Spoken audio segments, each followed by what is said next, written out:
Hey crafty friends, I'm thrilled to share my first layout as part of the Black Magic Sketches creative team. In this scrapbooking process video, I take on the October sketch and add my own twists with layers, texture and a touch of magic. Watch how this layout comes together from sketch to finished page and get inspired to use the sketch in your own creative way. I turned it this time round, and that's pretty unusual for me because I try to keep it the way that it's originally done. So let's get started, and I hope I do something to inspire you to join us over on Black Magic Sketches. So the whole concept is about using the colors that are at the bottom of the sketch that you saw in the frame as the mood board, and then to create using that sketch. But you have to start with a black background, a black cardstock background. So instead of white empty space, I've got black empty space, which you all know is a challenge for me, and that's part of the reason why this creative group is going to be good for my scrapbooking mojo, because it's going to challenge me to be a little bit more creative and thoughtful about what I am doing. Alright, so here you go. I have just gutted my black cardstock, and the reason I've done that is because I'm going to use it throughout the rest of the layout, because black has to be a feature. Now I'm going to add some mixed media, and you see here that I have gone with distress ink, which really does not work. So I actually meant to grab my distress oxide of the iced spruce, because that's one of the colors that is in the mood board for the month. So once I've done that, I can put this oxide through, and you just see I'm going through my inks and oxides here trying to find the right one. It just is crazy how I mix them all up. So I've got it now I can get started. I'll put away the others, we don't need those today. This is the one we're doing. So like I said, I'm using the Tim Holtz iced spruce.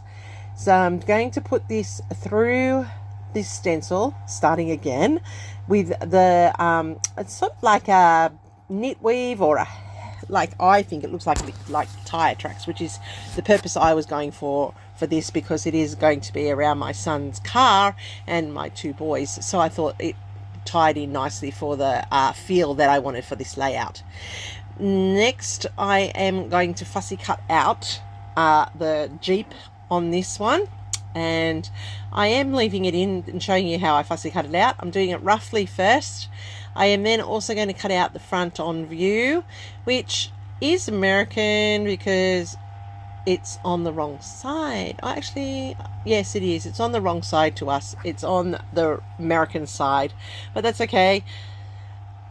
Not many papers put things on the Australian and the English side. They always put it on the American side, but that's okay because that's where the creators are. So I'm just going to cut it out, and I'm just going to fussy cut around it.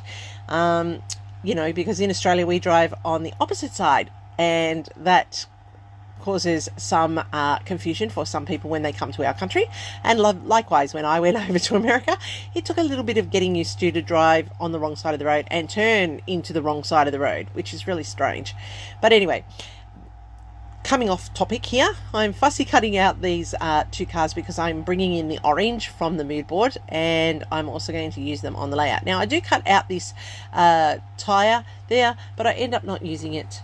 I am going to put this little bit of scrap to the side because you'll see that that will come into play also somewhere down a little bit further for the layout. Now I want this beautiful 49er Market paper here as my background. It is in the greys, in that beautiful mixed media type background, and I am going to ink up the edges because I want it to come up off that frame, and I want it to just not disappear as a will be a harsh line against the back framing of my layout here. Then I have this other piece of paper here that has that same pattern that was in my stencil, so it ties in nicely together. And that one here I've cut as an 8 1/4 by 8 1/4. My bigger square I cut as 10 3/4 by 10 3/4, and then that is going to mat onto that black frame. I love this color cardstock. This steel blue is one of my favorites. You know, if I had cardstock, that would be the color that I use the most besides black and white. I just love that color. It's just a perfect color for so many different things, and luckily it is one of the colors for this month's challenge. Now remember, black Magic Sketches is on Facebook, and I will leave the links down below for you to go along and have a look. We'd be really excited if you came and join us, and there's chances for you to win a random prize at the end of each month if you upload your entry into the album. And believe me, you will be amazed at how easy it is to work with these sketches and how creative you get with black cardstock. So I'm just layering into the right position, and you can see I'll fiddle with this a few times before I get it right, the background, and now it's in where I want it to be. So I do have these pieces here which I am going to cut out, this panel here which I'm going to use for my journaling, and then I'm also going to cut out some more pieces in a moment. But you will see that my journaling piece here is a little bit larger than the sketch, and that's where the individuality comes in. It is a guide, the sketch. You can stretch it, you can shrink it, you can take elements of it that ring true to your style. There is no right way with it, there's only your way. So don't be afraid to use the sketches and have a go. It's really amazing how many ways a sketch can be interpreted and used by different people. So what I've done here is that scrap that you saw me keep from before, I've turned that into a tag. I turned that little quote up there from the top of one of those cut aparts into a tag, and I'm just going to tie in some brown thread here it's an orangey brown, so it ties in nicely with the Jeep color, and I'm going to pop that in on this layout. Now this black is not as big as my full journaling square, but it doesn't matter because it's going to tuck in under the photo, and so it will give the illusion of being a full frame around that journal card. And that's the beauty of working with your papers. You can hide where you are being frugal, and I know in today's economy people need to be frugal. People who are starting out scrapbooking, I remember when I started I had to be super frugal with my stuff if I wanted to achieve anything, and there's nothing wrong with it because I still do it now. You just maximize your use of your papers as best you can, and if that means you're gutting papers and reusing, then so be it. No right or wrong with it, it's just different to everybody else, and then it's got to be what you want it to be. Alright, so now that I've got all my bits and pieces together, I've gone through Vicky Bouton's paper repack. I've just pulled out a few vellum stickers here that would tie in nicely, and they are in the colours of the month's mood board, and I'm just going to layer them up at the 2 points that I'm going to cluster up, and that's going to help build the cohesiveness through the layout. Now I am sticking pretty close to the sketch by putting the elements together the way the sketch has got it. I want you to have a look at that sketch and work it for yourself. I'd really love if you would play along and go and check it out. Don't forget to tag me if you do. I'd love to see what you're doing. And I am just putting those tags in behind that photo there, so it looks like they're full tags, even though you know and I know that they're only partial tags, but it gives that illusion of being a full tag.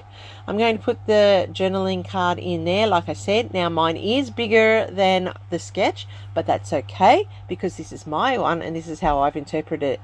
I have put that little quote as my title, which says be authentic, and I've popped it up on foam tape there as you saw. That's because I wanted it to have some dimension on the layout. Now both these fussy cut cars that I've cut it out, I'm also popping up on foam tape, and that's just allowing that dimension to be on the layout so that it's not so flat.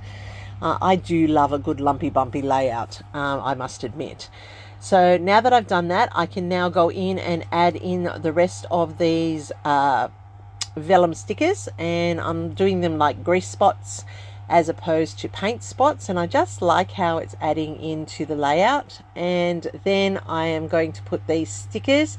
These are old Kaisercraft stickers that I've had laying around for a while, and they are of cogs, which ties in beautifully. I was going to cut cogs, but then I found the stickers and I thought, you know what, I'm going to use these stickers up. So let's get them onto a layout and out of the stash. It's really important that I start using these things. They just sit around forever otherwise, and there's no point, because I bought them because I like them, so I might as well use them. And they fit this theme very, very well. Now these are my two boys. My eldest is in the blue and my youngest is in the black. It is my youngest's car. He got it for his birthday. He bought it for himself. It became available on his actual birthday, which was quite timely, because it is his dream car. He has always wanted a Styles Jeep from Teen Wolf ever since he was a kid at the age of 10, and now he has it. So I just am pleased for him that he has got what he wanted. And they were headed out to celebrate his birthday with some mates, and so I took the opportunity to take this photo, and I just love it. It's on my boys. They are like best mates. They work together, they game together, they are brothers. They look and act like twins, but they're actually 10 years apart. It's really quite funny, and they are really, really good mates, which is nice to see. All right, I'm just putting a little bit of glue here under the thread there, just so that it stays in place. It looks authentic. I did journal off screen, just saying about the car and his birthday, and they're going out together. I'm going to add in some Nuvo drops now to these two clusters. That's setting up 2 points of the triangle, and then my third one, I was going to go over towards the journaling, but I realized I need that triangle, so I'm putting it down near the tags and that last statement down there. So I really do like how this has turned out. What about you? Do you think I nailed the sketch? Do you think I pulled it together? Let me know in the comments what you think. Go and check out the sketch again. Make sure, and remember, I turned mine to suit my photo. You can keep it the original way. You can flip it, you can rotate it.